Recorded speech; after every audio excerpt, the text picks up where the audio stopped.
ரொம்ப கவலை எடுக்கிற விஷயம், ரொம்ப வருத்தப்படுற விஷயம். ஒரு அலட்சியமான போக்காக தான் இதை பார்க்குறோம். இது ரொம்ப வருத்தப்பட வேண்டிய விஷயம். ஏன்னா அங்கே போராடுறவங்க வந்து அன்றாடம் தன்னுடைய வாழ்க்கையை கஷ்டப்பட்டு நகர்த்தி கொண்டிருக்கக்கூடிய இன்றைக்கி அவங்களுடைய வாழ்வாதாரம் வந்து இழந்த நிலையில் இருக்கிறாங்க. அவங்க அரசுக்கு ஒரு கோரிக்கை வச்சுருக்கிறாங்க. அந்த போராட்டத்தை வந்து உடனடியாக அந்த களத்துக்கு போய் என்னுடைய தலைவர் எழுச்சி தமிழர்கள் வந்து கடந்த 4ஆம் தேதி 5ஆம் தேதி போய் பார்த்தாங்க. அவங்களுடைய கோரிக்கைகள்லாம் கேட்டாங்க. அந்த கோரிக்கையை மனுவாக வாங்கி அதை வந்து தமிழக முதலமைச்சர்கிட்ட கொண்டு போய் சேர்த்தாங்க. ஆனால் அடுத்தடுத்த நகர்வுகளில் வந்து அதுக்கான எந்த முயற்சியும் இல்லாத மாதிரி இருக்குது. அரசு சட்டத்தின்படி 480 நாள் தொடர்ந்து பணிபுரிந்தாலே அவங்க வந்து நிரந்தரமாக்கப்படணும். இது வந்து சட்டம். அதனால் தாண்டி நம்ம ரொம்ப நாள் இருந்திருக்கிறோம். அதுபோக கடந்த தேர்தலில் வந்து திமுக வந்து தேர்தல் வாக்குறுதி என்ன கொடுத்துருக்கு அப்படின்னா, உங்களை வந்து நாங்கள் வந்து பணி நிரந்தரம் பண்ணுவோம் அப்படின்ற மாதிரியான ஒரு வாக்குறுதி கொடுத்துருக்கு. அமைச்சர் சேகர்பாபு அவர்கள் வந்து என்ன பண்ணிருக்காருன்னா, இங்கே ஏன் இது பண்ணுறீங்க, நிறைய பேர் வந்து போகிற இடம், 5 லட்சம் பேருக்கு மேலே வந்து போகிற இடம், இங்கே ஏன் நீங்கள் இருக்கிறீங்க, நீங்கள் போய் ராஜரத்ன சைடு போகிற இடம் போய் அங்கே போய் நீங்கள் போங்கன்னு சொல்கிற அந்த சேகர்பாபு பேச்சு வந்து ரசிக்கும்படியாக இல்லை, ஏற்கும்படியாக இல்லை. ஒரு அமைச்சர் பொறுப்புணர்வோடு செயல்பட்டுருக்கணும், பொறுப்புணர்வு பேசியிருக்கணும். ஒரு செய்தியாளர் சந்திப்பில் கூட அவர் கேட்குறாரு, நீ யாருன்னு கேட்குறாரு. அந்த தோழர் வந்து நான் நீலம் சோசியல் மீடியான்னு சொல்கிறாரு. நான் உங்களெல்லாம் பதில் சொல்ல வேண்டிய தேவையில்லை அப்படின்ற மாதிரி பேசுகிறாரு. அவர் பத்திரிகையாளராகவே இல்லாமல் இருந்திருந்தா கூட, காமன் வேணால் ஒரு பிரஜையாக இருந்திருந்தா கூட அவருக்கு கேள்வி கேட்குற உரிமை இருக்குது. அந்த பேச்சும் வந்து விரும்பத்தகாத பேச்சு. நேரு தான் இதுக்கான அமைச்சர். அவர் போயிருக்கணும். இதில் வந்து சேகர்பாபு ஒன்றும் கருத்து சொல்கிறதுக்கான தேவையே ஒன்றும் இல்லை. அமைச்சரோட பேச்சு, அவரோட நடவடிக்கை வந்து விரும்பத்தகாத அந்த செயல் இல்லை, ரசிக்கும்படியானது இல்லை. அவருடைய அனுபவத்துக்கும் அவருடைய வயதுக்கும் அவர் வகிக்கிற பொறுப்புக்கும் இப்படிப்பட்ட அவர் நடந்துக்கிறது வந்து மிகவும் தவறு. இன்னும் சொல்லப்போனால் கண்டனத்துக்குரியது. நாங்கள் வந்து இல்லை அதிகமாக வந்து பட்டியலினத்தை சார்ந்தவங்களுக்காக, தலித்துக்காக நிற்கிறோம், ஒடுக்கப்படுகிற மக்களுக்காக நிற்கிறோம். அழுத்தம் கொடுக்க தவறுதான். ஸோ நாங்கள் வந்து இப்போ என்னென்னா சமரசம் பண்ணுறதுக்குலாம் ஒன்றுமே இல்லை. கூட்டணிங்கிறது வேறு. இங்கே போராடுறவங்களை பார்த்தா 99.9% வந்து ஆதி ஆந்திரா மக்கள் தான், தலித் மக்கள் தான். மக்களுக்காகவே நாங்கள் போராட முடியல, இல்லை பேச முடியல, அவங்களுக்காக களத்தில் நிற்க முடியல அப்படின்னா நாங்கள் எம்பிக்களாயோ எம்எல்ஏக்களாயோ உள்ளாட்சி பிரதிநிதிகளாயோ என்ன பலன் இருக்குது? ஒரு ஆறுதல் சொல்கிறது கூட ஒரு 5 நாள் பொறுத்து சொல்கிறாரு. நான் தனிப்பட்ட முறையில் அதை கண்டிச்சிருக்கிறேன். அதை தாண்டி நேரில் போகாமல் இருக்கிறது கொஞ்சம் வருத்தம் தான். தூத்துக்குடி வரைக்கும் போனவர் பக்கத்தில் தான் இருக்குது. பக்கத்தில் அந்த அவர் பேசின இடத்துக்கும் அந்த பையனோட வீட்டுக்கு பார்த்தா 24 கிலோமீட்டர் தான்.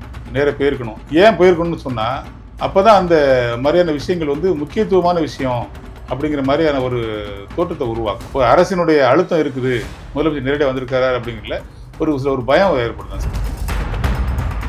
தீகாவோட ஸ்டாண்ட் என்ன சார் இதில்? ஆசிரியர் வீரமணி என்ன சொல்றாரு, இது ஜாதியோட ஒரு தூளி அப்படின்றாரு. நீங்கள் அம்பேத்கரிஸ்டா இருங்க, பெரியாரிஸ்டா இருங்க, அது விஷயம் இல்லை. அது பேச்சாளர் இருக்கக்கூடாது, அது செயல்பாட்டுக்கு வரணும் அப்படிங்கிறது தான் எங்கள் ஐயா ஆசிரியர் வீரமணிக்கு நாங்கள் வந்து சொல்கிற கருத்து. அவருடைய நிறைய விஷயங்கள் இந்த பெரியாரிஸ்ட்ன்ற பொருளை வந்து அமைதியாக இருக்கிறத வந்து நாங்கள் ரசிக்கலை, நாங்கள் விரும்பலை, அது தவறுன்னு தான் நாங்கள் நினைக்கிறோம். உங்களுடைய கேள்வி என்ன? விசிகா கூட்டணியில் இருக்குது, திமுக செயல்படுத்தல, நீங்க ஏன் அவங்களை ஆதரிக்கிறீங்க? திமுக ஆதரிக்க வேண்டாம், திமுக கூட்டணி விலகிடுவோம். யார் ஆதரிக்கணும்? அடுத்து யாருக்கு அந்த வாய்ப்பு இருக்கு? அவங்க நிலைப்பாடு என்ன? நேற்று கட்சி ஆரம்பிச்சு விஜயோட நிலைப்பாடு என்ன? அந்த பையன் போய் பார்த்தாரா? ஏன் பார்க்கல? ஏன் கேள்வி கேட்கல? நிம்மதி ப்ராப்பர்ட்டி மேனேஜ்மெண்ட், உங்கள் பழைய வீட்டை புதிய வீடாக மாற்றலாம் வாங்க. வாய்ஸ் ஆஃப் தமிழ்நாடு நேயர்கள் அனைவருக்கும் வணக்கம். இன்றைய சிறப்பு நேர்காணலில் நம்மோடு இணைந்திருப்பவர் விடுதலை சிறுத்தைகள் கட்சியின் மாநில நிர்வாகி செல்லகிரி அவர்கள். சார் வணக்கம். சார் வணக்கம். தூய்மை பணியாளர்கள் வந்து மெட்ராஸில் ஒரு 10 நாளாக வந்து போராட்டம் நடத்திட்டு இருக்காங்க. இல்லை அரசு தரப்பு அமைச்சருங்களோ மேயரோ வந்து நம்பிக்கை விட்டுவாதமாக ஏதோ வந்து அவங்ககிட்ட கேட்கல, அவங்களும் 10 நாளாக போராடி தான் இருக்காங்க. கூட்டணி கட்சியாக இருக்கிற நீங்கள் எப்படி சார்? ரொம்ப கவலை எடுக்கிற விஷயம், ரொம்ப வருத்தப்படுற விஷயம். இந்த ஒரு அலட்சியமான போக்காக தான் இதை பார்க்குறோம். இது ரொம்ப வருத்தப்பட வேண்டிய விஷயம். ஏன்னா அங்கே போராடுறவங்க வந்து அன்றாடம் தன்னுடைய வாழ்க்கையை கஷ்டப்பட்டு நகர்த்தி கொண்டிருக்கக்கூடிய இந்த சென்னையை தூய்மையாக வச்சுருக்கக்கூடிய, இன்னும் சொல்லப்போனால் பணியாளர்களே முதன்மை பணியாளராக மதிக்கப்பட வேண்டிய ஒரு மக்கள் அவங்க இப்படி வந்து வாழ்வாதாரத்தை இழந்த நிலையில், இன்றைக்கி அவங்களுடைய வாழ்வாதாரம் வந்து இழந்த நிலையில் இருக்கிறாங்க. அவங்க அரசுக்கு ஒரு கோரிக்கை வச்சுருக்கிறாங்க. அந்த போராட்டத்தை வந்து உடனடியாக அந்த களத்துக்கு போய் எங்களுடைய தலைவர் எழுச்சி தமிழர்கள் வந்து கடந்த 4ஆம் தேதி 5ஆம் தேதி போய் பார்த்தாங்க. அவங்களுடைய கோரிக்கைகள்லாம் கேட்டாங்க. அந்த கோரிக்கையை மனுவாக வாங்கி அதை வந்து தமிழக முதலமைச்சர்கிட்ட கொண்டு போய் சேர்த்தாங்க. கொடுத்துட்டு வெளியில் வந்து அறிவாலய வாசலில் வந்து கம்யூனிஸ்ட் கட்சி தோழர்களான மாநில செயலரான முத்தரசனும் ஒரு சண்முகமும் எழுச்சி தமிழகம் 3 பேர் பத்திரிகையாளர் சந்திச்சாங்க. இந்த கோரிக்கையை நாங்கள் கொடுத்ததாகவும் அதை கனிவோட பரிசீலனை செய்து உரிய முடிவெடுப்பார் முதலமைச்சர் அப்படிங்கிற மாதிரி பதிவு பண்ணிட்டு போனாங்க. பெரிய நம்பிக்கை தர மாதிரி இருந்துச்சு. ஆனால் அடுத்தடுத்த நகர்வுகளில் வந்து அதுக்கான எந்த முயற்சியும் இல்லாத மாதிரி இருக்குது. முதல்ல அங்கே போராட்டம் பண்ணுறவங்க யார், என்ன கோரிக்கைக்காக போராடுறாங்க அப்படிப்பட்ட விஷயம் வந்து எல்லாருக்குமே தெரியுமா அப்படிங்கிறது தெரியல. இப்போ உங்கள் மூலமாக அதை நான் பதிவு பண்ணுறேன். சென்னையில் வந்து இப்போ வந்து மண்டலம் 5, 6 அந்த 2 மண்டலங்களில் உள்ள தோழர்கள் தான் வந்து அங்கே போராட்டத்தில் இருக்கிறாங்க. மண்டலம் 5 என்னன்னு பார்த்தீங்கன்னா, நான் இருக்கிற சேப்பாக்கம் திருவல்லிக்கேணி, இங்கே ஒரு 7 மண்டலம் இருக்குது, 7 வார்டு இருக்குது. துறைமுகத்தில் வந்து ஒரு 6 வார்டு இருக்குது. அது மாதிரி ராயபுரத்தில் 2 வார்டு இருக்குது. இப்போ ஒட்டுமொத்தம் பார்த்தீங்கன்னா 16 வார்டு இருக்குது. இந்த 16 வார்டுக்கு 16 கவுன்சிலர் இருக்கிறாங்க. அவங்களுடைய அங்கே பணிபுரிகிறவங்க அவங்க.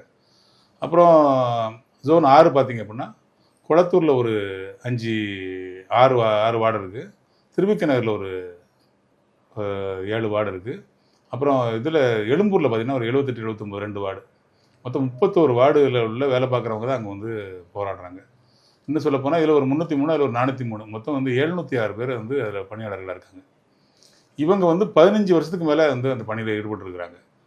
அவங்கள அதிகமான பேர் பார்த்திங்கன்னா கணவனால் கைவிடப்பட்டவங்க, கணவனை இழந்தவங்க, சிங்கிள் மதர், அவங்க தான் வந்து அந்த குடும்பத்தை வழிநடத்தணுங்கிற லெவலில் உள்ளவங்க பெண்கள் நிறைய பேர் அதில் வந்து பணிபுரிகிறாங்க. இந்த பணி வந்து இன்றைக்கி சென்னை இப்படி இருக்குது, நாமெல்லாம் இப்படி இருக்கிறோம் அப்படின்னா அதுக்கு அவங்க தான் காரணம். எல்லாருமே சேர்ந்து வணக்கம் வைக்கக்கூடிய, மதிக்கக்கூடிய, இன்னும் சொல்லப்போனால் வந்து கடவுளுக்கு நிகரான ஒரு பணியை செஞ்சுட்டு இருக்கிறவங்க அவங்க 15 வருஷத்துக்கு மேலே இந்த பணியில் இருக்கிறாங்க. அவங்களுக்கு ஒரு தொழிற்சங்கம் இருக்குது. 2024 அந்த தொழிற்சங்கம் கூடி ஒரு தீர்மானத்தின்படி என்ன பண்ணுறாங்க அப்படின்னா, எங்கள்கிட்ட பணி நிரந்தரம் பண்ணணும், நாங்கள் 15 வருஷத்துக்கு மேலே வேலை பார்க்குறோம், அரசு சட்டத்தின்படி 480 நாள் தொடர்ந்து பணிபுரிந்தாலே அவங்க வந்து நிரந்தரமாக்கப்படணும். இது வந்து சட்டம். அதனால் தாண்டி நம்ம ரொம்ப நாள் இருந்திருக்கிறோம். அதுபோக கடந்த தேர்தலில் வந்து திமுக வந்து தேர்தல் வாக்குறுதி என்ன கொடுத்துருக்கு அப்படின்னா, உங்களை வந்து நாங்கள் வந்து பணி நிரந்தரம் பண்ணுவோம் அப்படின்ற மாதிரியான ஒரு வாக்குறுதி கொடுத்துருக்கு. அதெல்லாம் அவங்க மனசில் வச்சுக்கிட்டு தான் கோர்ட் மூலமாக அவங்க போகிறாங்க, செய்யலைன்னு சொல்லிட்டு போகிறாங்க. அரசு என்ன பண்ணுது, கடந்த 2025 6ஆம் மாதம் என்ன பண்ணுதுன்னா, அதை எதிர்த்து ஹைகோர்ட்டில் சென்னை உயர்நீதிமன்றத்தில் வந்து ஒரு மனு தாக்கல் பண்ணுது. அவங்க ஆல்ரெடி வந்து ஜனவரி 2025 ஒரு மனு தாக்கல் பண்ணி 4 வார காலத்துக்குள்ளே இதுக்கு தீர்வு காணணும்னு சொல்லி ஒரு ஆர்டர் வாங்குறாங்க. அதை எதிர்த்து வந்து அரசாங்கம் வந்து 6ஆம் மாதம் ஒரு மனு தாக்கல் பண்ணுது. ஆனால் 23/6/2025 வந்து அந்த மனு தள்ளுபடி பண்ணுறாங்க கோர்ட். அரசு தாக்கல் பண்ண மனுவை தள்ளுபடி பண்ணுறாங்க. அப்போயாவது அவங்க வந்து சரி நம்ம இந்த மாதிரி பண்ணக்கூடாது அப்படிங்கிற எண்ணத்தில் அவங்க வந்து ஏற்கனவே அவங்களை கூப்பிட்டு பேசி அதுக்கு ஒரு சுமூகமான தீர்வு ஏற்படுத்தியிருக்கலாம். அரசு செய்ய தவறிடுச்சு. இவங்க என்ன பண்ணுறாங்க, 8ஆவது மாதம் 1ஆம் தேதி ஒரு ஆர்டர் போடுறாங்க, ப்ரைவேட்டைசேஷன் பண்ணுறாங்க, அதாவது தனியார் மயப்படுத்துகிறாங்க. ஹைதராபாத்தில் ஒரு பெரிய கம்பெனி வந்து அதை அவங்களை எடுத்துடுறாங்க. இப்போ அவங்க 2 விஷயம், தனியார் மயம் ஆக்க மாட்டோம்ன்ற வாக்குறுதியும் அங்கே மீறப்பட்டுருச்சு. இனிமேல் இங்கே பணி நிரந்தரம், தனியார்ட்ட போகிற பணி நிரந்தரத்துக்கும் வாய்ப்பு இல்லாமல் போச்சு. அப்போ இந்த வாழ்வாதாரத்தை நம்ம வந்து இழந்துட்டோம்னு சொல்லி தான் அவங்க வீதிக்கு வந்து போராடுறாங்க. இது வந்து ரொம்ப மோசம். இதுக்கு இடையில கடந்த அதிமுக அரசு இருக்கு இல்லையா, அது வந்து ஜோன் 10, 11, 12, 13, 14, 15 அந்த 5 ஜோனை வந்து ஆல்ரெடி அவங்களோட ஆட்சி காலத்தில் அவங்க வந்து தனியார் மயம் ஆக்கிட்டாங்க. அவங்க அப்படி தான் இருக்காங்க.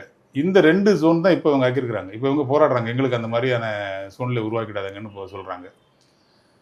எல்லா கட்சிகளும், கம்யூனிஸ்ட் கட்சிகள் ஆதரவு தெரிவிச்சிருக்கு, விடுதலை சிறுத்தை கட்சி ஆதரவு தெரிவிச்சிருக்கு, தன்னார்வலர்கள் நிறைய போய் பார்க்குறாங்க, மக்களில் நேசிக்கிறவங்க நிறைய போய் ஆதரவு கொடுக்குறாங்க. பாவம் அவங்களுக்கான ஒரு டீ, காஃபி, அது ஒரு பிஸ்கட்டு அதெல்லாம் வாங்கி கொடுத்துருக்குறாங்க. இந்த நிலைமையில் நேற்று வந்து நல்ல மழை, இரவு வந்து கடுமையான மழை பெஞ்சிருக்கு, சென்னை முழுக்க மழை. அவங்க சாதாரணமான ஒரு மேலே ஒரு சீட்டை ஒன்று போட்டிருக்கிறாங்க, இங்கே படுக்கிறதுக்கு கூட அவங்க வசதி இல்லாமல் இருக்கிறாங்க. அமைச்சர் சேகர்பாபு அவர்கள் வந்து என்ன பண்ணிருக்காருன்னா, இங்கே ஏன் இது பண்ணுறீங்க, நிறைய பேர் வந்து போகிற இடம், 5 லட்சம் பேருக்கு மேலே வந்து போகிற இடம், இங்கே ஏன் நீங்கள் இருக்கிறீங்க, நீங்கள் போய் ராஜரத்ன ஸ்டேட் போகிற இடம் போய் அங்கே போய் நீங்கள் போங்கன்னு சொல்கிற அந்த சேகர்பாபு பேச்சு வந்து ரசிக்கும்படியாக இல்லை, ஏற்கும்படியாக இல்லை. ஒரு அமைச்சர் பொறுப்புணர்வோடு செயல்பட்டுருக்கணும், பொறுப்புணர்வு பேசியிருக்கணும். ஒரு செய்தியாளர் சந்திப்பில் கூட அவர் கேட்குறாரு, நீ யாருன்னு கேட்குறாரு. அந்த தோழர் வந்து நான் நீலம் சோசியல் மீடியான்னு சொல்கிறாரு. நான் உங்களெல்லாம் பதில் சொல்ல வேண்டிய தேவையில்லை அப்படின்ற மாதிரி பேசுகிறாரு. அவர் பத்திரிகையாளராகவே இல்லாமல் இருந்திருந்தா கூட, அந்த கேள்வி எழுப்பிய தோழர் ஒரு பத்திரிகையாளராகவே இருந்தால், காமன் மேனாக ஒரு பிரஜையாக இருந்திருந்தால் கூட அவருக்கு கேள்வி கேட்குற உரிமை இருக்குது. ஏன்னா வந்து அங்கே போராடுறவங்க வந்து மக்கள் அடிப்படை உரிமைக்காக போராடுறாங்க.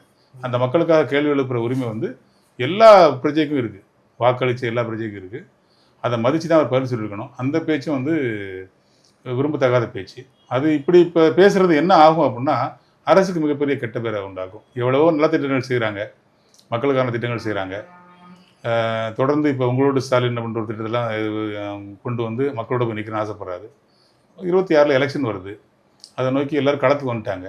இந்த நிலைமையில் இந்த பணியாளர்களை இப்படி நம்ம அலட்சியப்படுத்துறது, இந்த கோரிக்கையை வந்து உதாசீனப்படுத்துறது, இந்த போராட்டத்தை வந்து இப்படி ஒரு நீர்த்து போக செய்கிறதுக்கான முயற்சியில் ஈடுபடுறது வந்து அரசுக்கு மிகப்பெரிய ஒரு அவப்பேரை ஏற்படுத்தும். இன்னும் சொல்லப்போனால் தேர்தல் ஒரு பின்னடைவை கூட ஏற்படுத்துறதுக்கான வாய்ப்பு இருக்குது. இதெல்லாம் உணர்ந்து தமிழக முதல்வர் இதில் உடனடியாக வந்து கவனம் செலுத்தி களத்துக்கு போகணும் அப்படிங்கிறது தான் கூட்டணி கட்சியான எங்களோட நிலைப்பாடு. உங்கள் தலைவர் வந்து போய் சந்திக்கிறாரு, உங்கள் முத்தரசன் போய் பார்க்குறாரு, கோரிக்கை வச்சுன்னு சொல்கிறீங்க முதல்வர் என்ன போடுறாருன்னா ட்விட்டரில் ஒரு அறிக்கை போடுறாரு, நலம் விசாரிக்க தான் வந்தாங்க அப்படின்னு. இல்லை, அவரோட பதிவுலையும் இல்லை, அவர் டெப்டி சிஎம் துணை முதலமைச்சர் பதிவுலையும் இல்லை, அவரோட பதிவுலையும் இல்லை. ஆனால் எங்களோட தலைவர் அதை தெளிவாக தான் அதை பதிவு பண்ணியிருந்தாங்க. கம்யூனிஸ்ட் தோழரும் அதை பதிவு பண்ணியிருந்தாங்க. மக்கள் மன்றத்தில் மட்டும் இல்லை, மீடியாக்கள்லையுமே அதை பதிவு பண்ணாங்க. இது என்னன்னா, இப்போ அரசாங்கம் நான் நினைக்கிறேன் அவங்க என்ன யோசிப்பாங்க அப்படின்னா, அதிமுக ஆட்சி காலத்தில் ஏற்கனவே ஒரு 5 ஜோனில் மண்டலங்களில் வந்து இந்த மாதிரியான ஒரு முடிவு எடுத்திருக்கிறாங்க. இவங்களுக்கு இந்த 2 மண்டலங்களுக்கு இந்த வாய்ப்பை வழங்கி இந்த பணி நிரந்தரம் செய்தால் அவங்களுக்கு அது அப்ளிகபிள் ஆகுமே அப்படின்ற மாதிரி யோசிச்சு ஒட்டுமொத்தமாக எல்லாரும் வந்து கோரிக்கை வச்சிருவாங்களோ அப்படின்னு யோசிக்குதான்னு தெரியல. ஆனாலும் தேர்தல் முன்னாடியே வாக்குறுதி கொடுத்தாங்களா சார்? ஆமாம், அப்படி வந்தால் கூட அவங்களுக்குமே கருணையோட பரிசீலனை பண்ணி அவங்களையுமே பணி நிரந்தரம் செய்யப்படணும், அவங்களும் அரசு கூட ஆக்கணுங்கிறது தான் எங்களுடைய கோரிக்கை. எங்களுடைய பொதுச் செயலாளர் சிந்தனை செல்வன் அவர்கள் அங்கே வந்து பேசும்போது கூட அர்ச்சகர்கள் எல்லாம் அரசு பணிகளாக இருக்கும்போது ஏன் இந்த தூய்மை பணிகள் அரசு பணிகளாக இருக்கக்கூடாதா அப்படிங்கிற கேள்வியை வந்து அரசு நோக்கி வச்சிருக்கிறாரு. ஸோ நாங்கள் வந்து இப்போ என்னன்னா, சமரசம் பண்ணுறதுக்குலாம் ஒன்றுமே இல்லை. கூட்டணிங்கிறது வேற, அது தோழமைங்கிறது வேற. ஆனால் இங்கே தூய்மை பணிகள் வந்து சொல்கிறீங்க, நாங்கள் வந்து இல்லை அதிகமாக வந்து பட்டியலினத்தை சார்ந்தவங்களுக்காக தலித்துக்காக நிற்கிறோம், ஒடுக்கப்படுகிற மக்களுக்காக நிற்கிறோன்னு அழுத்தம் கொடுக்க தவறுதா? இல்லைங்க, இப்போ நீங்கள் தலித் அப்படிங்கிறத வந்து நீங்கள் வந்து இந்த சமூக சார்ந்த பார்வையில் நீங்கள் கேள்வி வைக்கிறீங்க. இங்கே போராடுறவங்களை பார்த்தா 99.9% வந்து ஆதி ஆந்திரா மக்கள் தான், தலித் மக்கள் தான். இது அவங்க பிரச்சனையாக நாங்கள் பார்க்கல. எங்களோட பார்வையில், விடுதலை சிறுத்தை கட்சியோட பார்வையில் தலித் அப்படிங்கிற வார்த்தை வந்து சிதறடிக்கப்பட்ட, ஒடுக்கப்பட்ட, வஞ்சிக்கப்பட்ட அந்த ஒரு அடையாளத்தோட அது வந்து சாதி இல்லை. தலித்துங்கிறது சாதி இல்லை, பறையருங்கிறது சாதி, தேவேந்திர வேளருங்கிறது சாதி, அருந்ததிங்கிறது சாதி. ஆனால் தலித்துங்கிறது சாதி இல்லை, ஒரு அடையாளத்துக்காக சொல்லப்பட்டது. இன்னும் சொல்லப்போனால் அம்பேத்கர் வந்து அட்டவணைப்படுத்தினதே வந்து இப்போ 73 சாதிகள் இருக்குது. எஸ்சி அப்படின்னு சொன்னால், ஷெட்யூல் காஸ்ட் அப்படின்னு சொன்னால் 73 சாதிகள் அதில் இருக்குது. இதில் ஒரு பெரிய புரிதல் இல்லாத ஒரு எல்லாருக்கும் ஒரு தவறான ஒரு புரிதல் என்னென்னா, எல்லா சாதிக்கும் பட்டியல் இருக்குது. இப்போ பேக்அவுட் கிளாஸ் அப்படின்னாலே அது ஒரு பட்டியல் தான். இப்போ நாடார், வன்னியர், கோனார், தேவர் இவங்க எல்லாம் பேக்அவுட் கிளாஸ்னால் அந்த பிற்படுத்தப்பட்ட சமுதாயம், பிற்படுத்தப்பட்ட அது ஒரு பட்டியல் தான். இப்போ கலைஞர் வந்து அந்த ராமதாஸோட போராட்டத்துக்கு அப்புறம் வன்னியர் சமூகத்தெல்லாம் மோஸ்ட் பேக்அவுட் கிளாஸ்ன்னு சொல்லி அதுக்கு ஒரு பட்டியல் இருக்குது. அப்போ பிற்படுத்தப்பட்டவருக்கு ஒரு பட்டியல் இருக்குது, மிகவும் பிற்படுத்தப்பட்டவருக்கு ஒரு பட்டியல் இருக்குது. இன்னும் குறிப்பாக சொல்ல போனால் ஃபார்வர்டு கம்யூனிட்டிக்கு ஒரு பட்டியல் இருக்குது. அப்போ அது வந்து அவங்க ஃபார்வர்டு கம்யூனிட்டிங்கிறது வந்து ஒரு ஷெட்யூல். அப்போ பட்டியல், அவனும் பட்டியலுக்குள்ள தான் இருக்கிறான். ஆனால் மக்களோட புரிதல் எப்படின்னாலே, ஷெட்யூல் காஸ்ட் அப்படின்னு சொன்னாலே ஏதோ இந்த தாழ்த்தப்பட்ட மக்கள், இந்த ஒடுக்கப்பட்ட மக்கள் தான் ஷெட்யூல் காஸ்ட்டுங்கிற மாதிரியும், அதை தாண்டி அவங்ககிட்ட ஒரு இழிவான பார்வையும் அவங்ககிட்ட பொதுவான பார்வை இருக்குது. அது உண்மை இல்லை. இப்போ நாங்கள் எங்களோட பார்வையில் யார் பாதிக்கப்பட்டாலும் நாங்கள் வந்து இப்போ களத்தில் நிற்கிற ஆளுகள் தான், போராடுறவங்க தான். நாங்கள் சமரசம்லாம் ஆகிறது இல்லை. இப்போ எந்த விஷயத்தில் நாங்கள் சமரசம் ஆக போகிறது இல்லை. தலைவர் வந்து முதல் கட்டமாக பண்ணியிருக்கிறாரு. இவர்களுக்காக போராட்டம் முன்னெடுக்க வேண்டிய சூழ்நிலை வந்தால் கூட நாங்கள் களத்தில் நிற்போமே தவிர, அதுக்காக திமுகவில் இருக்கிறோம், இல்லை கூட்டணியில் இருக்கிறோம், தோழமையோடு இருக்கிறோன்றதுக்காக இந்த விஷயத்தை, இந்த மக்களுக்கான விஷயத்தை நாங்கள் அப்படி வந்து விட்டுட்டு போக மாட்டோம். மக்களுக்காகவே நாங்கள் போராட முடியல, இல்லை பேச முடியல, அவங்களுக்காக களத்தில் நிற்க முடியல அப்படின்னா நாங்கள் எம்பிக்களாயோ, எம்எல்ஏக்களாயோ, உள்ளாட்சி பிரதிநிதிகளாயோ என்ன பலன் இருக்குது? எங்கள் கட்சி வந்து ஒரு சமூகத்தின் அடிப்படையில் தலித் பேந்தர் ஆஃப் இந்தியா அப்படிங்கிற வந்து இந்திய ஒடுக்கப்பட்ட சிறுத்தைகள் அப்படிங்கிறத அப்படி வந்து அதை வந்து அரசியல்படுத்தப்பட்டு அரசியல் கட்சியாக மாறின கட்சி எங்கள் கட்சி. இன்றைக்கி எல்லோரும் இருக்கிறோம், கட்சியில் இருக்கிறோம். ஆனாலும் முதல் இது வந்து சாதி ஒழிப்போடு கூடிய தமிழ் தேசியம் தான் எங்களுக்கு வந்து அது முதல் கொள்கையே சாதி ஒழிப்பு தான்.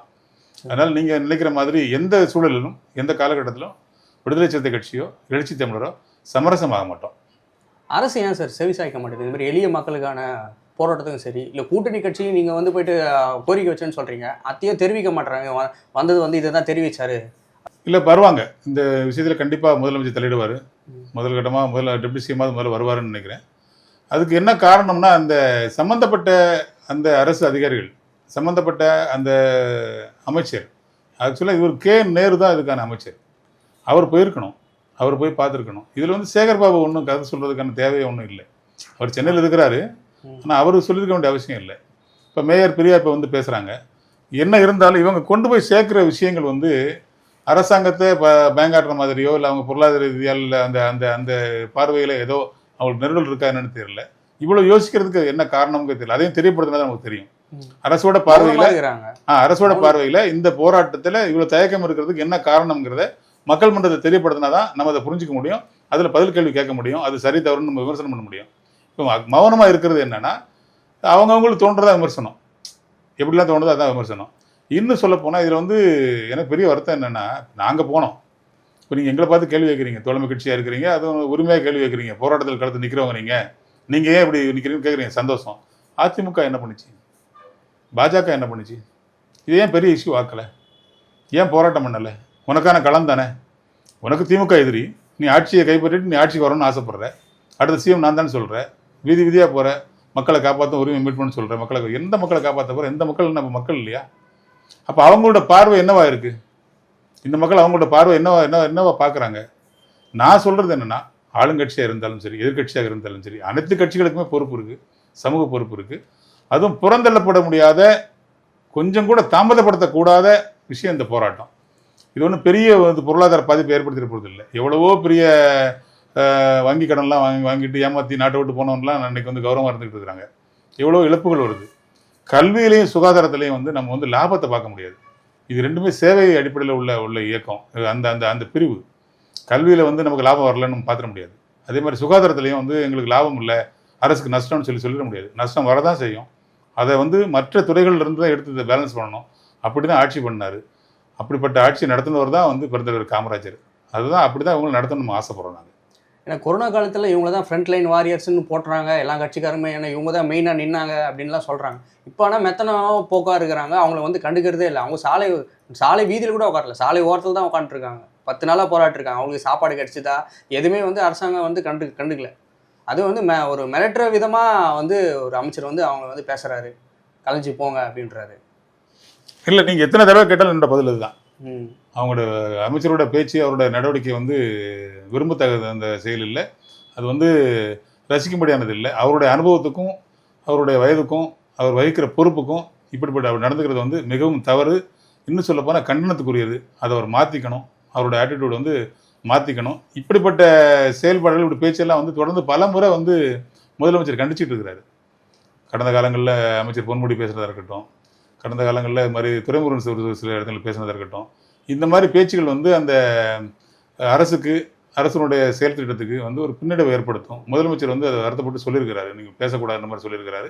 இந்த விஷயத்துலேயும் எனக்கு இன்னொரு ஒரே கோரிக்கை என்னென்னா, முதலமைச்சர் வந்து உடனடியாக தலையிடணும், உரிய தீர்வு ஏற்படுத்தணும். அவங்களோட கோரிக்கையை வந்து எந்த விதமான மாற்றம் இல்லாமல் நிறைவேற்றி தரணுங்கிறது தான் விடுதலை சிறுத்தை கட்சியோட நிலைப்பாடு. சமீபத்தில் தமிழ்நாட்டையே உலுக்கிய ஒரு செயல் வந்து கவினுடைய ஆணவ படுகொலை. முதலமைச்சர் வந்து ஆட்சிக்கு வந்தப்போ சொல்கிறார், ஆணவ படுகொலைக்கு எதிர்ப்பாக வந்து சட்டம் கொண்டு வரப்படும் அப்படின்னு வாக்குறுதியே கொடுக்குறாரு. இப்போ ஆனால் என்ன அவர் சட்டமன்றத்தில் பேசுகிறாருன்னா, அது தேவையில்லை, தனி சட்டம் வேணாம், ஆணவ படுகொலைக்கு எதிர்ப்பா இருக்கிற வன்கொடுமை தடுப்பு சட்டமே வந்து போதுமானதாக இருக்குது அப்படின்னு சொல்கிறாரு. இப்போ இந்த கவினுடைய ஆணவ படுகொலை விசிக்கு எப்படி சார் பார்க்குறீங்க? இல்லை, நாங்கள் உடனடியாக களத்துக்கு போயிருக்கிறோம். அந்த கவினோட அப்பா பார்த்தீங்க அப்படின்னா, அந்த நேரத்தில் வந்து சம்பவம் நடந்தப்போ 27ஆம் தேதி சம்பவம் நடக்கும்போது எங்கள் தலைவர் வந்து டெல்லியில் இருக்கிறாரு, பார்லிமெண்ட் இருக்கிறாரு. சரி. ஆனால் அங்கேருந்து உடனடியாக எங்கள் நிர்வாகி மூலமாக தொடர்பு கொண்டு பேசுகிறாரு, என்ன நடந்ததுன்னு கேட்குறாரு, அதுக்கு ஆறுதல் சொல்கிறாரு, நான் வந்துடுறேங்கிற மாதிரி சொல்கிறாரு. அப்போ அந்த பாடியை வாங்க மாட்டேன்னு சொல்கிறாங்க, எங்களுக்கு நீதி வேணும், அந்த எங்களுக்கு வாக்குறுதியெல்லாம் வேணும், அது இல்லாமல் நான் பாடியை வாங்க மாட்டேன்னு சொல்லி அவங்க ஃபைட் பண்ணுறாங்க.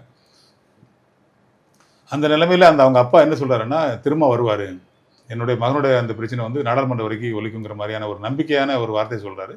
அது எங்கள் தோழர்கள்லாம் தொடர்ந்து அங்கே களத்தில் நிற்கிறாங்க.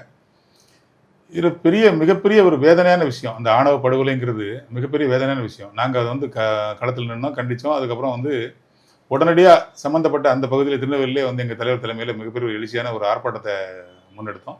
2 கோரிக்கை தான் வச்சோம்.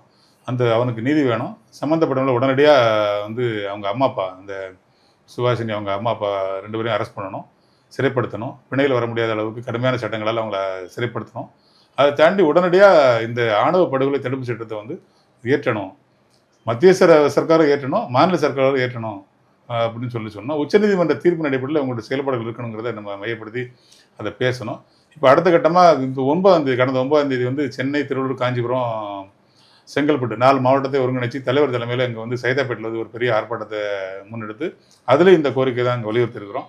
அது இல்லாமல் இந்த 11ஆம் தேதி இன்றைக்கு இப்போ நம்ம பேசிட்டு இருக்கிற இன்றைக்கு வந்து தமிழ்நாடு முழுவதும் உள்ள ரெவன்யூ மாவட்டங்கள் இந்த 4 மாவட்டங்களை தாண்டி மிச்சம் இருக்கிற 34 மாவட்டங்களையும் அந்தந்த ஒரு 34 பேரை மேலிடத்திலிருந்து பேச்சாளர்கள் அனுப்பி அவங்க தலைமையில் இந்த ஒற்றை கோரிக்கையை ஆணவ சட்டத்தை தனிச்சட்டம் ஏற்றணுன்ற கோரிக்கை நம்ம வைக்கிறோம். அரசு வந்து இதில் வந்து காலந்தாழ்த்துறது வந்து சரியான விஷயம் இல்லை. அவங்களுக்கு ஒரு ஆறுதல் சொல்றது கூட ஒரு 5 நாள் பொறுத்து சொல்றாரு. அது நான் தனிப்பட்ட முறையில் அதை கண்டிச்சிருக்கிறேன். அதை தாண்டி நேரில் போகாமல் இருக்கிறது கொஞ்சம் வருத்தம் தான். தூத்துக்குடி வரைக்கும் போன முதலமைச்சர் பக்கத்தில் தான் இருக்கு. பக்கத்தில் அந்த அவர் பேசின இடத்துக்கும் அந்த பையனோட வீட்டுக்கும் பார்த்தா 24 கிலோமீட்டர் தான். நேராக போயிருக்கணும். ஏன் போயிருக்கணும்னு சொன்னால் அப்போ தான் அந்த மாதிரியான விஷயங்கள் வந்து முக்கியத்துவமான விஷயம் அப்படிங்கிற மாதிரியான ஒரு தோற்றத்தை உருவாக்கும். முதலமைச்சர் நேரடியாக வராரு அப்படின்னா அந்த இடங்களுக்கான அந்த அந்த அந்த நிகழ்ச்சி சம்மந்தப்பட்ட நிகழ்ச்சிக்கு வந்து ஒரு அரசினுடைய அழுத்தம் இருக்குது, முதலமைச்சர் நேரடியாக வந்திருக்காரு அப்படிங்கிறதுல ஒரு பயம் ஏற்படுது, சம்மந்தப்பட்ட ஒரு பயம் ஏற்படும். இன்னும் சொல்ல போனால் உடனடியாக அந்த கலெக்டரே அங்கே போகலை. ஆமாம். அப்புறம் பார்த்தீங்கன்னா அவர் நம்ம எஸ்பி போகலை. அதுக்கு பெரிய கோரிக்கை வச்சு அதை ஒரு இஷ்யூ ஆக்கி சமூக வலைதளங்கள் உங்களை மாதிரி மீடியாக்கள்லாம் அதை அது ஒரு இஷ்யூ ஆகினதுக்கப்புறம் தான் மறுபடியும் போய் அந்த இடத்துக்கு பார்க்குறாங்க. இதெல்லாம் தொடர்ந்து செயல்படுவது என்னென்னா அதிகாரிகளும் அந்த அரசு அதிகாரிகளும் காவல்துறையினரும் வந்து சாதிய மனப்பான்மையோடு தான் இருக்கிறாங்க. என்ன படிச்சிருந்தாலும் சாதியோடு தான் இருக்கிறாங்கிறது தான் இதில் நம்ம புரிஞ்சிக்க வேண்டியது. இப்போ இந்த கவின் கொலையில் பார்த்தீங்கன்னா கவின் மிக நல்லா படிச்சிருக்கிற பையன், இன்னும் ஸ்கூல்லே ஃபர்ஸ்ட் வாங்கின பையன், 490க்கு மேலே மார்க் வாங்கின பையன், 10th +2 நல்ல மார்க் வாங்கியிருக்கிற பையன், மெரிட்டில் போய் ஜாயின் பண்ண பையன், university rank holder, gold medal வாங்கின பையன், ஆள் நல்ல தோற்றமாக இருக்கிற பையன், அழகான பையன். இது இப்போ எந்த சூழ்நிலையும் வந்து அந்த பொண்ணை வந்து என்ன கல்யாணம் பண்ணிக்கோ நான் பண்ணணும் என்ன அப்படின்னு சொல்லி நிர்பந்தம் பண்ணலை. அவங்க பேரண்ட்ஸ்கிட்ட போய் அவங்க அந்த விஷயம் பேசவே இல்லை.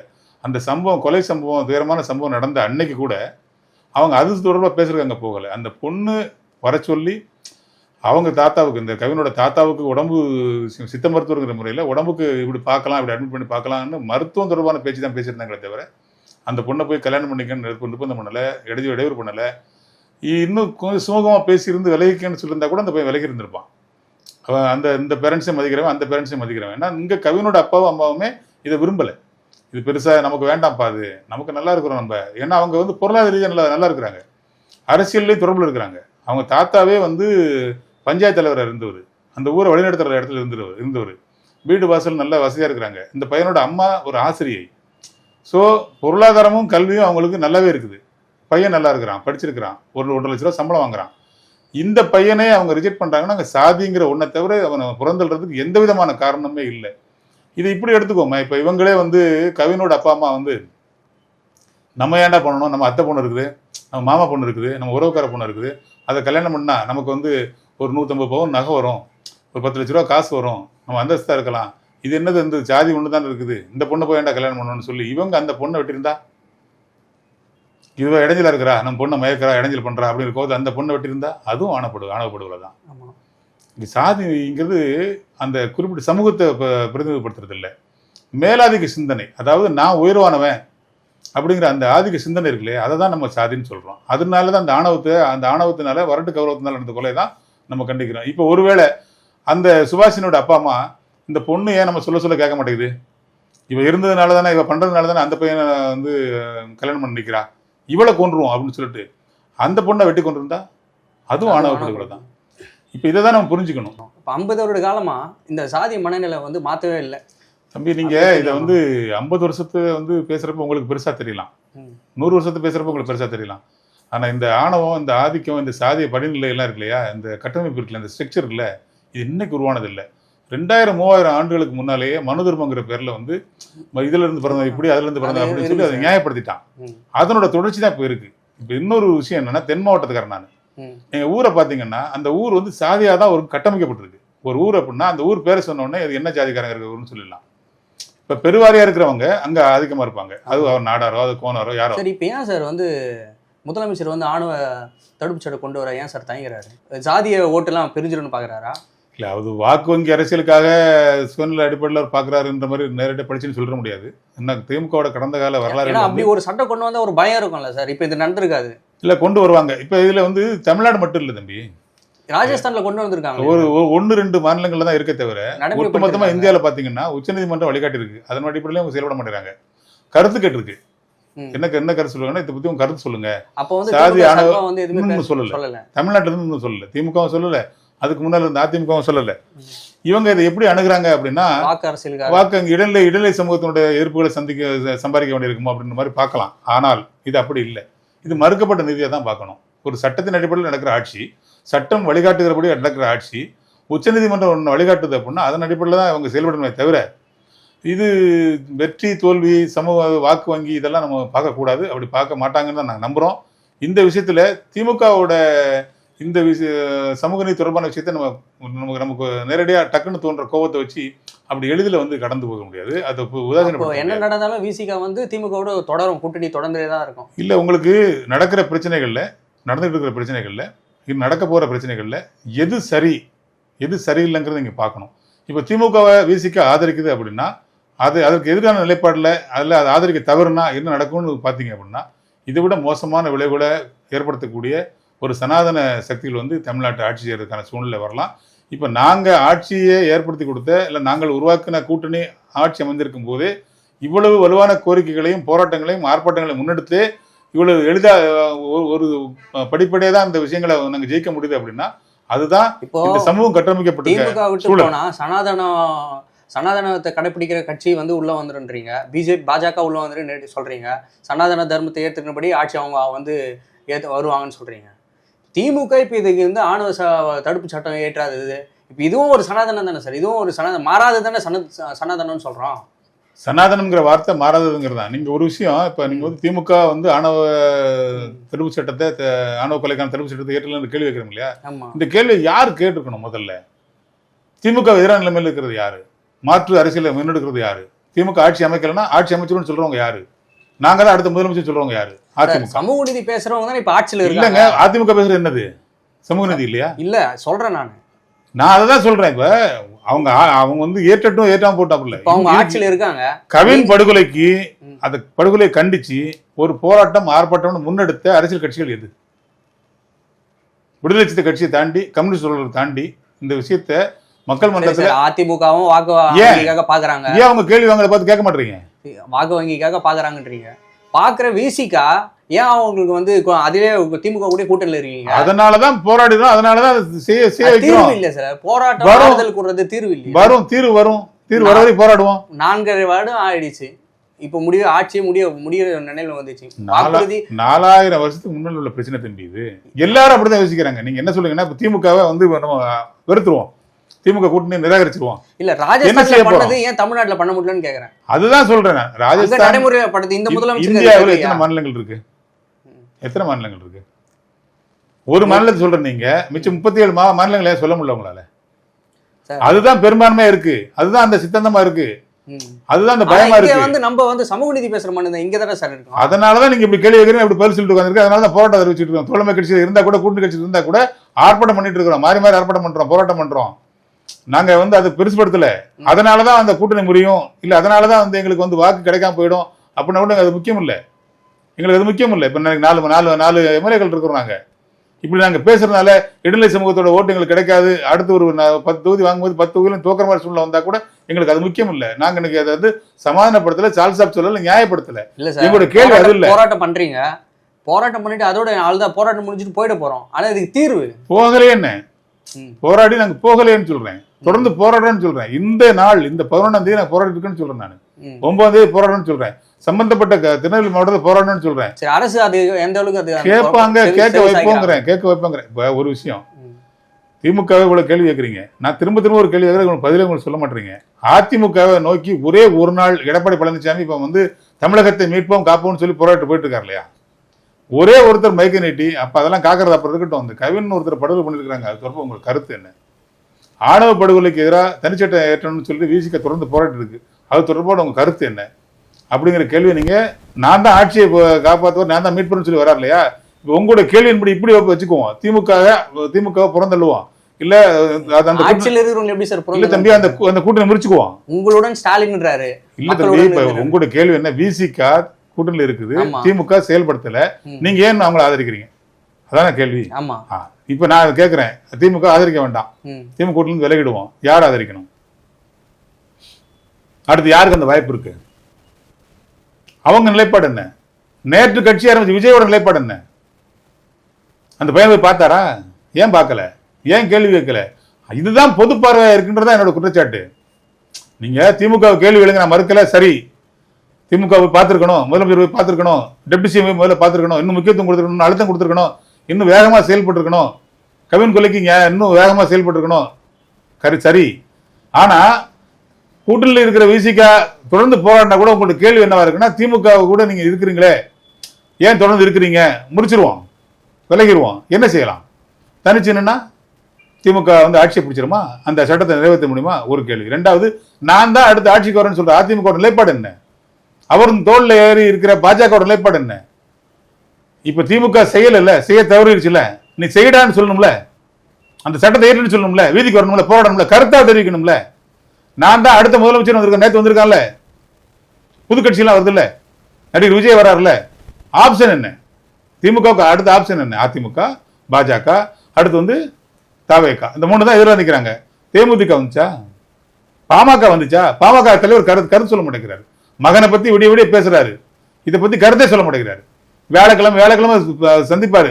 அந்த சம்பவம் நடந்த, அந்த கொலை நடந்த அந்த வியாழக்கிழமை பத்திரிகையாளர் சந்திச்சா இது தொடர்பாக பேசிடுவாங்கன்னு. இதுதான் பொது பார்வையா இருக்குன்னு சொல்றேன். நான் வந்து அரசியல் கட்சியில மட்டும் சொல்லல, அரசு அதிகாரிகள் சொல்றேன், காவல்துறை சொல்றேன், சாதியா தான் இருக்கான்னு சொல்றேன். இப்ப அந்த கொலையை நியாயப்படுத்தி பேசுற சாதி பொறுக்கிங்க நிறைய பேர் இருக்காங்க சமூக ஊடகங்கள்ல.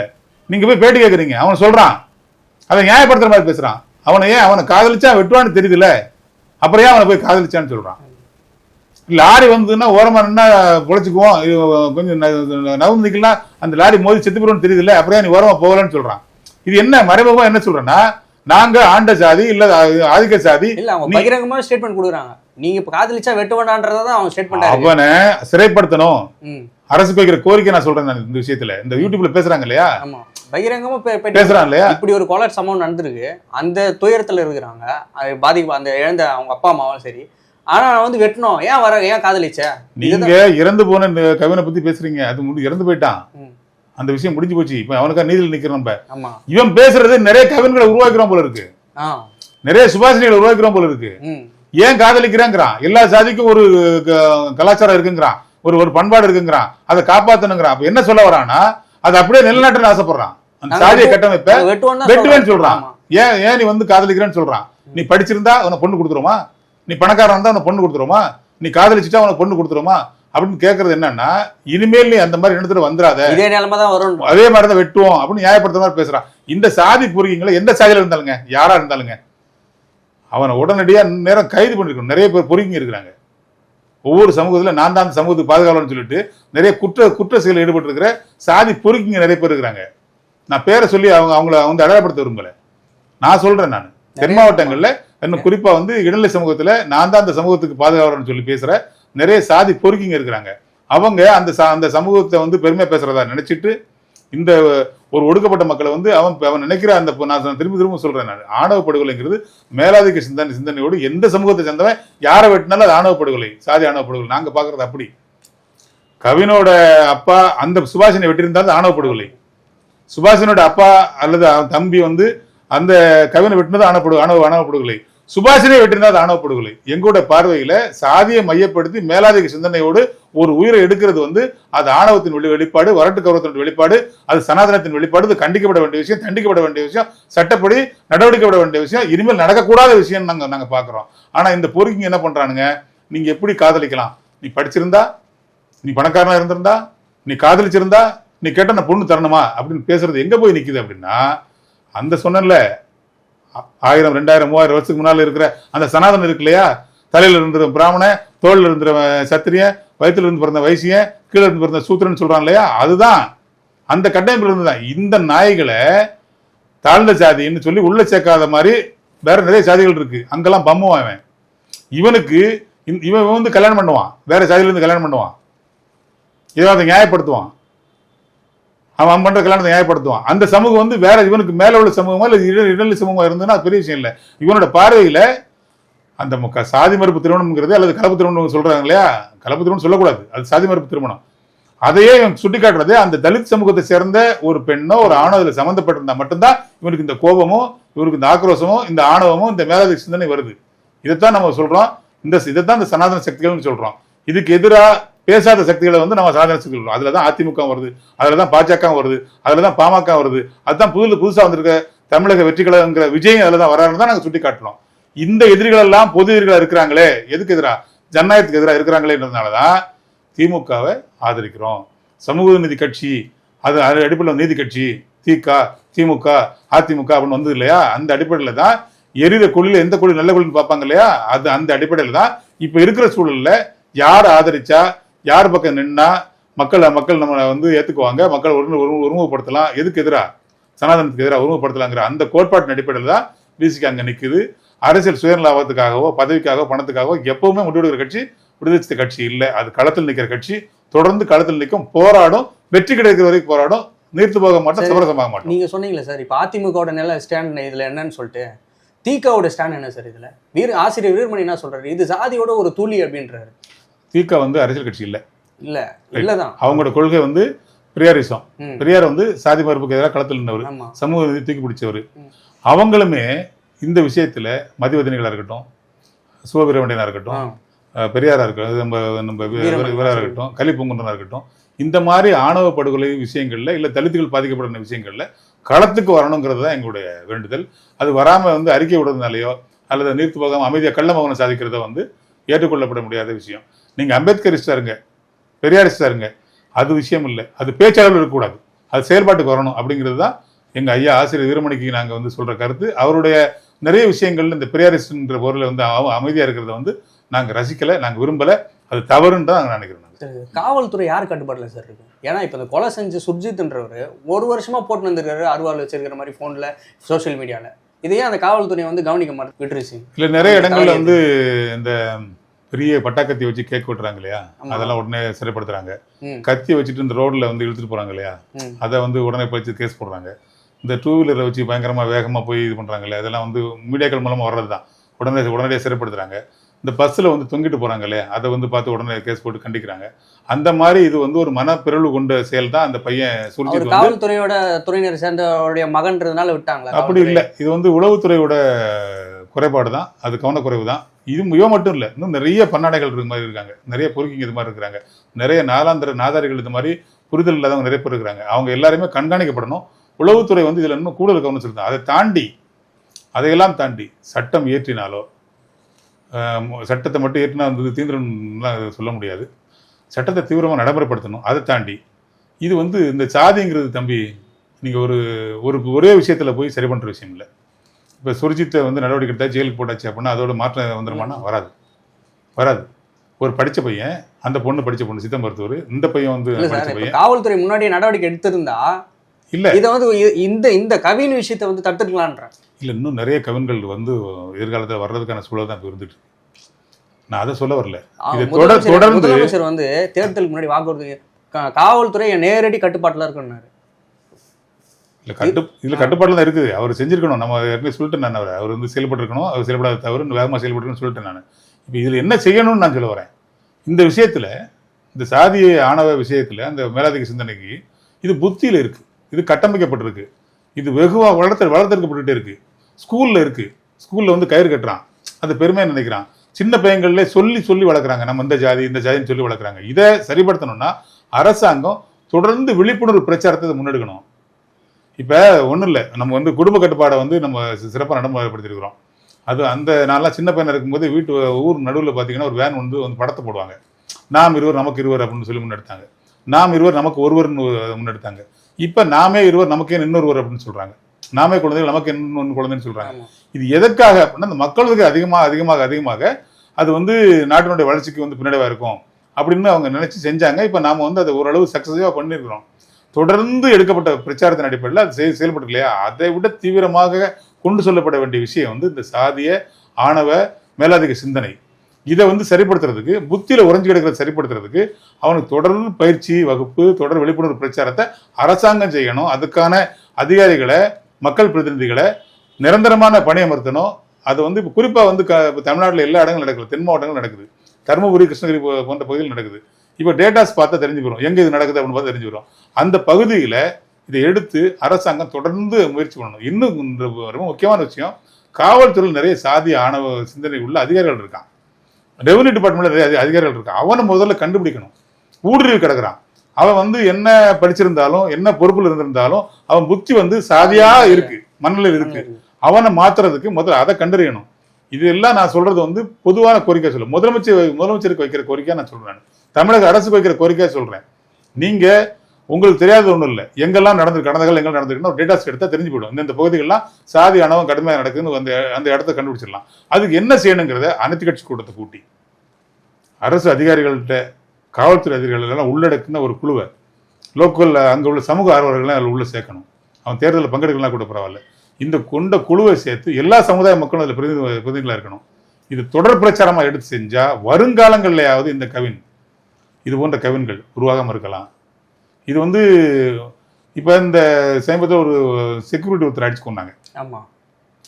அவர் வந்து இடைநிலை சமூகத்தை சேர்ந்தவர். ஆனால் எங்கள் தலைவர் உடனடியாக போனார். முதல் நிதி கொடுத்தது எங்கள் கட்சி தான். ₹1,00,000 நிதியை முதலமைச்சர் மறுநாள் உடனே ஃபோன் பண்ணி கேட்டு விசாரிச்சிட்டாரு. அதுக்கு கொடுத்த முக்கியத்துவம், அதற்கு ஆர்வம் காட்டின அரசியல் கட்சிகள், அதை பெருசுபடுத்தின சமூக ஊடகங்கள், அதற்கு முக்கியத்துவம் கொடுத்த சாதி அமைப்புகள் இந்த கவினுக்கு வரல. இந்த ரெண்டும் எங்க இன்னும் வேறுபடுத்தி பார்க்கணும்னா புத்தியை வேறுபடுத்தி பார்க்க வேண்டியிருக்கு. எல்லாருமே வேற மாதிரி இருக்கிறாங்க. இதில் எல்லாருமே சேர்ந்து வருவாங்க, மந்திரிகளும் சேர்ந்து வராங்க, எம்எல்ஏக்களும் சேர்ந்து வராங்க, எம்பிக்களும் சேர்ந்து வராங்க. உடனடியாக போகலை, சம்மந்தப்பட்ட இடத்துக்கு எம்பி போகலை, எம்எல்ஏ போகல. நம்ம அதை வந்து கோரிக்கை பேசுகிறோம். உங்களை மாதிரி மீடியாக்களை வந்து பொதுத்தளத்தில் வைக்கிறாங்க, மக்கள் மன்றத்தில் போய் சேருது, அதுக்கப்புறம் மெதுவாக போகிறாங்க இவங்க. இந்த மாதிரி விஷயங்களே, இந்த பாரபட்சமான விஷயங்களே தான் இப்போ இதெல்லாம் தடுக்கப்படணும். அப்படின்னா தேவதாட்சியம் இல்லாத அரசாக எடுத்தா இந்த திமுக அரசு மிகப்பெரிய ஒரு வெற்றிகரமான சமூக நீதி அரசா செயல்படும். அப்படி இல்லைன்னா இதுக்கு தீர்வே கிடையாது. இப்போ நீங்கள் பேசும்போது ஒன்று குறிப்பிட்டீங்க, இந்த சாதிய மனநிலை வந்து இந்த வந்து 2000 வருஷமாக வந்து தொடங்கி இருக்குன்னு சொல்லிட்டு. இப்போவும் தான் மேல் பாதியில் வந்து கோயிலில் விட மாட்டுறாங்க. என்ன நடவடிக்கை அரசாங்கம்? ரெண்டு பேருமே சமாதானப்படுத்தணும், பூட்டிடுறாங்க கோயிலை. அதாவது மேல் பாதியில் நடந்த விஷயங்கள் நம்ம வந்து போராடுறோம், அரசு ஆணையிடுது, அங்கே போய் கட்ட பஞ்சாயத்து பண்ணுறான், அங்கே போய் அரசியல் கட்சி வந்து பிரதிநிதிப்படுத்துகிறான், அங்கே போய் நின்று அவங்கள ஒழுங்கு இது பண்ண எது இருந்தாலும் நான் பார்த்துக்கிறேன், ஐயா சொல்லி விட்டார், நான் தான் வந்து நினைக்கிறேன்னு ஒரு வக்கீல் போய் பேட்டி கொடுக்குறாங்க. ஸோ மக்களுக்கான இயக்கமாக இருக்க வேண்டிய, மக்களுக்கான அமைப்பாக இருக்க வேண்டிய அரசியல் கட்சிகளே சாதி அமைப்புகளாக இருக்கிறதும் சாதியை ஊக்கப்படுத்துறதும் அதுக்கு சிக்கலாக இருக்குது. அப்போ அதுக்கு நம்ம போராட்டி தான் வந்து ஜெயிக்கிறோம், சட்டப்படி தான் வந்து ஜெயிக்கிறோம். மறுபடியும் உள்ளே போகிறோம், உள்ளே போய் இருந்து சாமி மட்டும் வெளில வராங்க. அந்த ஊரில் பிறந்து வளர்ந்து 50 வருஷம் 70 வருஷம் நான் வந்து ரிட்டையர்டு டெப்டி தாசில்தார் கூட நான் இந்த கோயிலுக்குள்ளே இப்போ தான் போயிட்டு வரேன்னு சொல்லி வெளியில் வந்து பேட்டி கொடுக்குறாரு. அவர் ஒரு தாழ்த்தப்பட்ட சமூகத்தை சேர்ந்தவராக இருக்காரு. அவருக்கு அந்த அதிகாரியாக இருந்தால் உள்ளே போகிறதுக்கான அதிகாரங்கள்லாம் இருந்துச்சு, ஆனால் அவர் உள்ளே போகலைன்னு சொல்கிறாரு. அதுதான் இப்போ யதார்த்தமாக இருக்குன்னு நான் சொல்ல வரேன். அதை தான் நான் சொல்கிறேன். நான் நீங்கள் 2000 வருஷம் 3000 வருஷமாக இருந்தது தான் சட்டம் நேற்று வந்தது தானே, அம்பேத்கர் உருவாக்கி கொடுத்தது தானே, 70-80 வருஷம் தானே ஆச்சு. ஒரு ஒளி சின்ன ஒளி தான், ஆனால் கண்டிப்பாக மலையை உடைக்கும். அம்பேத்கருடைய அறிவாயுதம் வந்து கண்டிப்பாக அதுக்கு பயன்படும். நம்ம இதை வந்து ஆத்திரப்படுறதுக்கு உணர்ச்சிப்பட்டு பேசுறதுக்கோ வந்து ஒன்றும் இல்லை. நிதானமாக செயல்பட வேண்டிய விஷயம், தீர்க்கமாக செயல்பட வேண்டிய விஷயம். போராட்ட காலத்தில் தான் சாதிக்க முடியும். சட்டப்படி நம்ம சொல்கிற மாதிரி நம்ம புத்தகத்தை ஆயுதமாக எடுத்து, அறிவை ஆயுதமாக எடுத்து, பேனாவை ஆயுதமாக எடுத்து இதில் நம்ம வெற்றி காணணும், மக்களோடு நிற்கணும், ஜனநாயக சக்தியோட நிற்கணும். அப்படிங்கிறது தான் விடுதலை சிறுத்தை கட்சியினுடைய கோட்பாடு. ஒரு விடுதலை சிறுத்தையை நான் சொல்கிறேன். நான் அதில் நம்ம களத்தில் நிற்போம். சரி சார், இப்போது அரசியல் களம் சூடு பிடிச்சிருக்கு. வருகிற 2026 சட்டமன்ற தேர்தல் எப்படி சார் அமையும்? இந்த வாட்டி திமுக ஆட்சியை தொடருமா? அதாவது யார் கூட கூட்டணி வைப்பீங்கிற வரைக்கும் நம்ம சொல்லலாம். அரசியல் களம் எப்படி இருக்கும்? இல்ல மக்கள் மனநிலை வந்து ஒன்றும் பெரிய அதிருப்தி ஒன்றும் இல்லை. அதை தாண்டி கூட்டணி இங்கே வந்து ஸ்ட்ராங்காக இருக்குது. மதசார்பற்ற முற்போக்கு கூட்டணி வந்து ரொம்ப வலுவாக இருக்குது. எதிராக இருக்கிற அதிமுக வந்து அதிமுகவே ஒருங்கிணைக்க தவறிடுச்சு. எடப்பாடி நிலைமையிலான அதிமுக வந்து ஓபிஎஸ்ஸையும் தவற விட்டுருச்சு, டிடிவி தினகரனையும் தவற விட்டுருச்சு, அந்த அம்மா சசிகலாவையும் தவற விட்டுருச்சு. இது என்னன்னா அவங்களுக்குள்ளே வேற மாதிரியான ஒரு சமூக பிரிவை உருவாக்குன மாதிரி இருக்குது. இப்போ சமீபத்தில் கூட தென் மாவட்டங்களில் போன சுற்றுப்பயணத்தில் போன எடப்பாடி பழனிசாமியை அங்கே இருக்கிற ஒரு குறிப்பிட்ட சமூகம் வந்து அந்த சமூகத்தை பேரை சொல்லி எங்களுக்கான எதிரி அப்படின்னு சொல்லி வந்து கருப்பு கொடி காட்டின சம்பவத்தெலாம் பார்க்குறோம். ஸோ அது அதிமுக வந்து ஒரு வலுவான கட்சி, வாக்கு வங்கி அதிகமாக உள்ள கட்சி, தமிழ்நாட்டில் வந்து இன்றைக்கி நல்ல வலுவான கட்சி. கடந்த ஜெயலலிதா அம்மா இறந்ததுக்கப்புறம் கூட 4.5 வருஷம் ஆட்சியில் இருந்த கட்சி. அப்படிப்பட்ட கட்சி வந்து இன்றைக்கி வந்து வலுவிழந்து போய் கிடக்கு தனிப்பட்ட முறையில் கட்சி ரீதியாக. அதை தாண்டி அப்போ அவங்களோட தோழமையாக கூட்டணியில் இருக்கணும்னு தயாராக இருந்தவங்க பாமக. இன்னைக்கு அதில் நாங்கள் இல்லைங்கிற மாதிரி அவங்க வெளில நிற்கிறாங்க. தேமுதிக அவங்களோட தோழமையாக இருந்து களம் காண்டவங்க தேமுதிக. அன்னைக்கு அங்கே இல்லைன்னு சொல்லிட்டாங்க, உறுதியாக சொல்கிறாங்க. இப்போ புதுசாக ஒரு கட்சி ஒன்று வந்திருக்கு, நடிகருங்கிற அந்த கவர்ச்சியை வச்சு ஒரு கட்சி ஒன்று வந்திருக்கு. அவங்க ஒரு கொஞ்சம் வாக்குகளை பிரிப்பாங்க. இந்த சூழலிலும் அதிமுகவை பயன்படுத்தி பாஜக வந்து அங்கே வந்து கூட்டணி வச்சிருக்கு. அதுதான் உறுதிப்படுத்தப்பட்ட கூட்டணியே இருக்குது. பாஜகவை பொறுத்த வரைக்கும் தமிழ்நாட்டில் வந்து மதவாத சக்திகளை வந்து ஜனநாயக சக்திகள் ஏற்றுக்க மாட்டாங்க. கடந்த கால வரலாறு அதுதான். தமிழ்நாடு வந்து ஒரு பக்குவப்பட்ட எல்லாத்தையும் பார்ப்பாங்க. ஒரு முருகனுக்கு கூட்டம் கூடும், ராமருக்கு கூட்டம் கூடும். ஆனால் வாக்கு வங்கின்னு ஓட்டு போடும்போது வந்து ஜனநாயகத்தை மையப்படுத்தி தான் அவங்க பார்ப்பாங்க, மதத்தை மையப்படுத்தி பார்க்க மாட்டாங்க. இது கடந்த கால வரலாறு. இந்த சூழலில், இப்படிப்பட்ட சூழலில் இந்த திமுக மதசார்பற்ற அல்லது இந்தியா கூட்டணி அல்லது மதசார்பற்ற கூட்டணி அப்படிங்கிற அந்த கூட்டணியில் இருக்கிறவங்க அப்படி சிந்தாமல் சிதறாமல் அந்த தோழமையோடு இருக்கிறாங்க. ஒன்று.